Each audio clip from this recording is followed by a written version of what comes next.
Hello, welcome back to খেলো Bangla channel. আজকের এই ভিডিওতে তোমাদের জানাতে চলেছি ইস্ট বেঙ্গল দল বাংলার প্রথম দল হিসেবে কিন্তু এএফসি চ্যাম্পিয়ন্স লিগ খেলার সুযোগ পেল। তা বিস্তারিত জানাবো আজকের এই ভিডিওতে। তাছাড়া থাকছে সুপার কাপে মোহনবাগানের জায়গায় ইস্ট বেঙ্গল দল কিন্তু এবার খেলবে, তাও বিস্তারিত জানাবো। আর সঙ্গে জানাবো তোমরাও কিন্তু এবার ফিফা আর এআইএফএফ এর যৌথ একাডেমিতে ট্রায়াল দিতে পারো। সমস্ত খবর এক এক করে ডিটেলে জানাবো। তার আগে প্রতিদিনের মতো বলবো, খেলার আপডেট খবর পাওয়ার জন্য আমাদের চ্যানেলটিকে সাবস্ক্রাইব করতে একদম ভুলো না। তো চলো শুরু করা যাক আজকের প্রথম খবর। আজকে প্রথম খবরটি বলবো, ফিফা আর এআইএফএফ তারা কিন্তু কলকাতাতে একটা ট্রায়াল শুরু করেছে। যারা সিলেক্টেড হবে তারা কিন্তু ভুবনেশ্বরে যাদের একাডেমি রয়েছে ফিফা আর এআইএফএফ এ, সেখানে কিন্তু চান্স পেয়ে যাবে। এবার বলবো এখানে কিন্তু কারা তোমরা অ্যাপ্লাই করতে পারবে। তো এখানে ছেলে আর মেয়ে দুই বিভাগেই কিন্তু ট্রায়াল হচ্ছে, যেখানে মেয়েদের বয়স বলা হয়েছে 2010 আর 2011 সালে যারা জন্মেছ, তো তারা কিন্তু এখানে অ্যাপ্লাই করতে পারবে। আর ছেলেদের বলা হয়েছে 2010, 2011 আর 2012 সালে যাদের জন্ম, তারা এখানে কিন্তু অ্যাপ্লাই করতে পারবে। এবার মেয়েদের কবে ট্রায়াল হবে? 29 আর 30 এপ্রিল কিন্তু মেয়েদের ট্রায়াল হবে, আর ছেলেদের ট্রায়াল হবে 1 থেকে 4 মে। আর কোথায় ট্রায়াল হবে সেটা এবার বলি। National centre of excellence, Kolkata, street number 787, action area 2, new টাউনে। এখানে কিন্তু তোমরা ট্রায়াল দিতে পারবে। এবার বলা হয়েছে ডকুমেন্ট কি চাওয়া হয়েছে, যেখানে বলা হয়েছে ডেট অফ বার্থের সার্টিফিকেট লাগবে, আধার কার্ড লাগবে, আর 1 কপি পাসপোর্ট সাইজের কিন্তু ফটো লাগবে।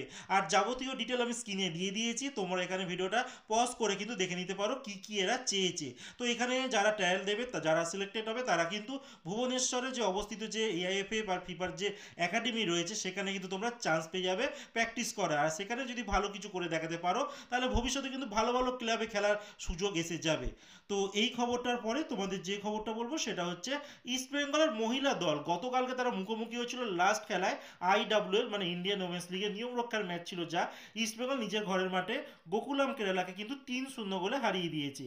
আর এই হার দিয়েই কিন্তু গোকুলাম কেরালা তারা এই টুর্নামেন্টের চ্যাম্পিয়ন হতে পারলো না। আর ইস্টবেঙ্গল দল তারা কিন্তু প্রথমবারের মতো এই আইডব্লিউএল মানে ইন্ডিয়ান ওমেন্স লিগ কিন্তু চ্যাম্পিয়ন হলো, আর ভারত সেরা হলো মেয়েদের বিভাগে।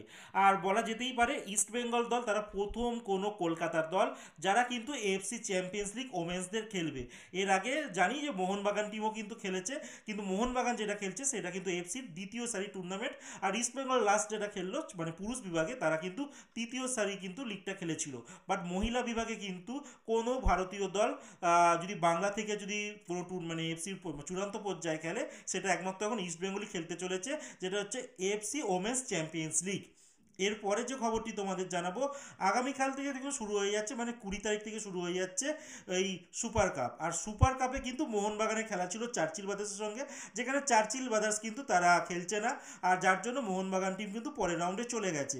আর মোহনবাগানের খেলাটা ছিল রাত্রি 8টা থেকে, আর ইস্টবেঙ্গল আর কেরালা ব্লাস্টারের খেলা ছিল বিকেলবেলা, যার জন্য মোহনবাগান খেলছে না, যারা যেহেতু ডাইরেক্ট পরের রাউন্ডে চলে গেছে। তো এই টাইমটা মানে 8টা থেকে রাত্রেবেলা ইস্টবেঙ্গল আর কেরালা ব্লাস্টারের ম্যাচটা কিন্তু দেওয়া হয়েছে।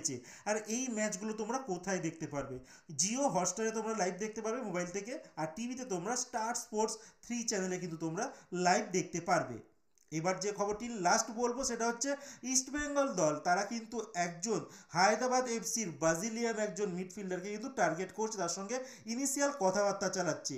আর আমরা দেখেছিলাম হায়দ্রাবাদ এফসির সঙ্গে কিন্তু থাংবয় সিন্টো লাস্ট ইয়ার জড়িত ছিল, আর এই থাংবয় সিন্টো বর্তমানে কিন্তু ইস্টবেঙ্গলের একটা পদে রয়েছে, যারা স্কাউট করছে তাকে দায়িত্ব দেওয়া হয়েছে। আর এইটারই কিন্তু সুযোগ নিচ্ছে হায়দ্রাবাদ থেকে অনেক খেলোয়াড়দেরকে নিজের দলে নেওয়ার, যার জন্যই আন্দ্রে আলবা যেই খেলোয়াড়টি লাস্ট ইয়ার এই হায়দ্রাবাদে খেলেছিল, 3টে গোলও করেছিল, একটা অ্যাসিস্ট করেছিল, টোটাল 22খানা ম্যাচে কিন্তু তিনি খেলেছিলেন। আর এই খেলোয়াড়টির সঙ্গে কিন্তু ইনিশিয়াল পর্যায়ে একটা কথাবার্তা চালাচ্ছে থাংবয় সিন্টো দ্বারা ইস্টবেঙ্গল দল। আর ইস্টবেঙ্গল দল ছাড়া কিন্তু এই খেলোয়াড়টিকে কিন্তু আরও অন্যান্য ক্লাবও চাইছে এই খেলোয়াড়টিকে নেওয়ার জন্য। আর যেহেতু থাংবয় ওই আগের ক্লাবে ছিল, মানে তার পুরনো ক্লাব হায়দ্রাবাদে ছিল, সেই জন্য ইস্টবেঙ্গল একটু অ্যাডভান্স স্টেজে রয়েছে। আর এই হায়দ্রাবাদের সঙ্গে কিন্তু আন্দ্রে আলবার কিন্তু 1 বছরের চুক্তি ছিল প্লাস 1 ইয়ার। আর যদি এই বছরই তার চুক্তি শেষ হয়ে যাচ্ছে, যদি আবার হায়দ্রাবাদ চায় এই খেলোয়াড়টির সঙ্গে 1 বছরের কন্ট্রাক্ট এক্সটেন্ড করতে, তাহলে কিন্তু তারা করতেও পারে। আর হায়দ্রাবাদের যা খবর পাওয়া যাচ্ছে, হায়দ্রাবাদ নেক্সট ইয়ার হয়তো হায়দ্রাবাদ থেকে তাদের ক্লাবটা দিল্লিতে শিফট হতে পারে। এখন দেখার বিষয় হায়দ্রাবাদের যে কর্তারা কী সিদ্ধান্ত নেয়, আর এই আন্দ্রে আলবা আদৌ ইস্টবেঙ্গলে আসে কি না। আজকের মতো খেলার খবর এতটুকুই। ভালো থেকো, সুস্থ থেকো, দেখা হচ্ছে নতুন আরেকটি ভিডিওতে।